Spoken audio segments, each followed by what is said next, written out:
আমি এরকম একজন এমপি হতে চাই, ক্ষমতায় থাকলেও যেরকম বাড়িতে মাথা উঁচু করে বাঁচবো, কোনোদিন যদি ক্ষমতার আসনে নাও থাকি তার থেকে বেশি মাথা উঁচু করে বাঁচবো। এরকম কোনো ক্ষমতা চাই না যে ক্ষমতার পরে মানুষ এলাকায় থাকতে পারে না। ভাই আমার, আমি এরকম এক এমপি হতে চাই যার সাথে মানুষ বুকে বুক লাগাতে পারবে। আমি এমন একজন এমপি হতে চাই যাকে দেখলে, যার সাথে দেখা করতে চাইলে মানুষ গিয়ে দেখা করতে পারবে। আমি এমন একজন এমপি হতে চাই যার সাথে কথা বলতে চাইলে মানুষ গিয়ে মনের কথাগুলো বলতে পারবে। আমি এমন একজন এমপি হতে চাই যে ঢাকায় সময় দিবে না, যে ঢাকায় থাকবে না সে বাড়িতে থাকবে, দেশে থাকবে। যদি কোনো প্রয়োজনীয়তা থাকে, প্রয়োজনীয়তার তাগিদে সে ঢাকায় যাবে, না হয় সে তার গ্রামে অবস্থান করবে। সারাদিন তার গ্রামের মানুষের ভালো খারাপ মন্দ সবকিছু শুনে তার উপরে সে সারাদিন চলবে। এমন একজন এমপি আমি হতে চাই ভাই। আমি এমন একজন এমপি হতে চাই যে শুধু শিবচর থানার ক্ষেত্রে, শুধু শিবচর থানায় নয়, আমি এমন একজন এমপি হতে চাই বাংলাদেশের পার্লামেন্টে 300 এমপি বসে থাকবে। সেই 300 এমপির ভিতরে এই কথা অহংকার হয়, আবার অনেকে মনে করবেন, কিন্তু আমি বলবো এটা আমি অহংকারের সাথে বলছি না। এই 300 এমপির মধ্যে আমি হানজালাও একজন থাকবো, কিন্তু এই হানজালার ভিতরে ভারতবর্ষের ব্রিটিশ বিরোধী আন্দোলনের যে ঐতিহাসিক রক্ত আর ব্লাড নিয়ে যে সংসদে হানজালা বসবে, আমি বলবো হানজালা ব্যতীত সেই সংগ্রামী ঐতিহাসিক রক্ত এই পার্লামেন্ট মেম্বার দ্বিতীয় আর কারো নাই।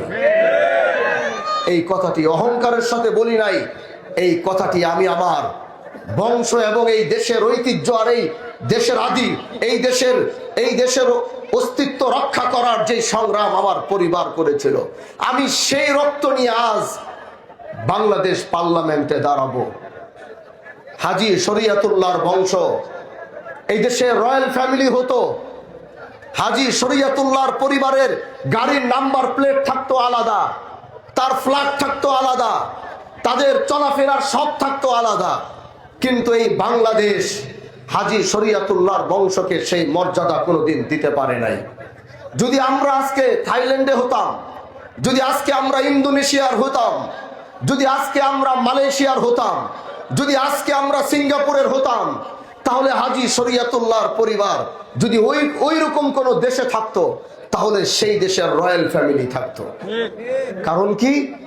কারণ বাংলাদেশের ইতিহাস যদি লিখতে হয়, এই বাংলাদেশের ইতিহাস যদি পরিপূর্ণ করতে হয়, 1947-এর ইতিহাস যদি পরিপূর্ণ করতে হয়, 1971 সালের ইতিহাস যদি পরিপূর্ণ করতে হয়, তাহলে হাজী শরীয়তুল্লাহদেরকে বাদ দিয়ে কোনোদিনও সম্ভব হবে না। আজকে সেই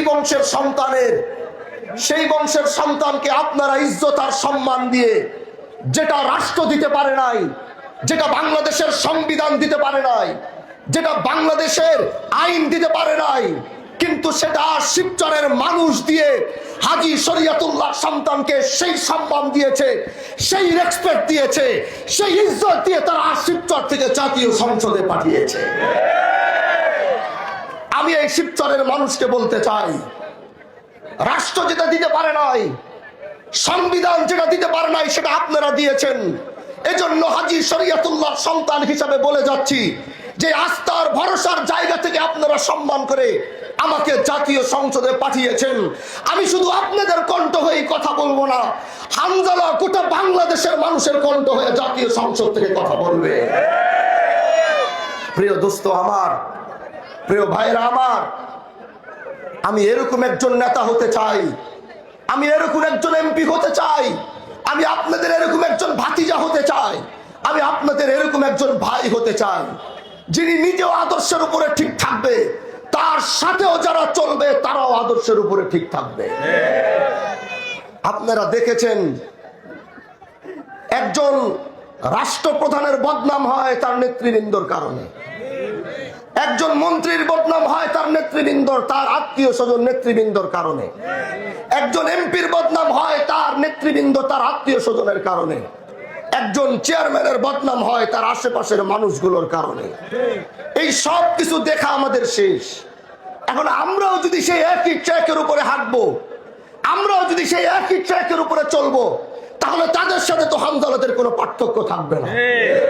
এজন্য আমি বলবো, আমি ন্যায় আদর্শের উপরে যেমন ঠিক থাকবো, যারা আমার ডানে থাকবেন, যারা আমার বামে থাকবেন, যারা আমার সামনে চলবেন, যারা আমার পিছনে চলবেন, যারা দূর থেকে আমার সাথে ক্যামেরা অন করে দূর থেকে সেলফি তুলবেন, যারা আমার গাড়ির সামনে বাইক চালিয়ে দূর থেকে ক্যামেরা অন করে বুঝাবেন যে এমপি সাহেব আপনার সাথে আছে, এই সমস্ত কাণ্ডগুলো যারা করবেন তাদেরকে বলবো, আমার আদর্শ যতদিন ঠিক থাকবে আপনাদের আদর্শ ততদিন ঠিক থাকতে হবে। যদি একজনকেও দেখবো যে আদর্শ থেকে বিচ্ছিন্ন হয়েছেন, তাহলে আপনার সাথে আমার কোনো সম্পর্ক থাকবে না। আমাদের নেতৃবৃন্দর কারণে এলাকার কোনো মানুষ, কোনো অসহায় মানুষ, আমরা দেখেছি একজন দায়িত্বশীল আসলে তার ডানে বামে যারা চলে তারা বাজারে গিয়ে যখন কথা বলে তাদের কথার ঢং থাকে অন্যরকম। যারা যখন অসহায় গরিব মানুষের সাথে কথা বলে তাদের কথার ঢং রং থাকে অন্যরকম। আমি বলবো আমার সাথে যারা চলবেন তারা, আমি যতটুকু নরমিয়তের সাথে চলি, নমনীয়তার সাথে চলি, আমার থেকেও বেশি আপনাদের নমনীয়তা রাখতে হবে। আমরা 5 বছরের জন্য ক্ষমতায় আসি নাই, আমরা 5 বছরের জন্য ক্ষমতার আসনে বসি নাই। আমরা এই 5 বছর আমাদেরকে মনে করি না যে আমরা অনেক কিছু হয়ে গেছি। আপনারা দায়িত্ব দিয়েছেন, দায়িত্বের জায়গায় এসেছি।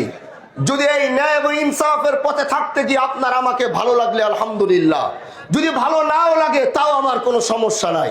আগামীতে আবার 5 বছর পরে যদি মনে করবেন আমাকে দরকার তাহলে আনবেন, যদি মনে করবেন আমাকে দরকার নাই তাহলে আনবেন না। কিন্তু যে সম্মান দিয়ে আমাকে বসিয়েছেন সেই সম্মান আমি আমার জীবনের শেষ দিন পর্যন্ত ধরে রাখতে চাই।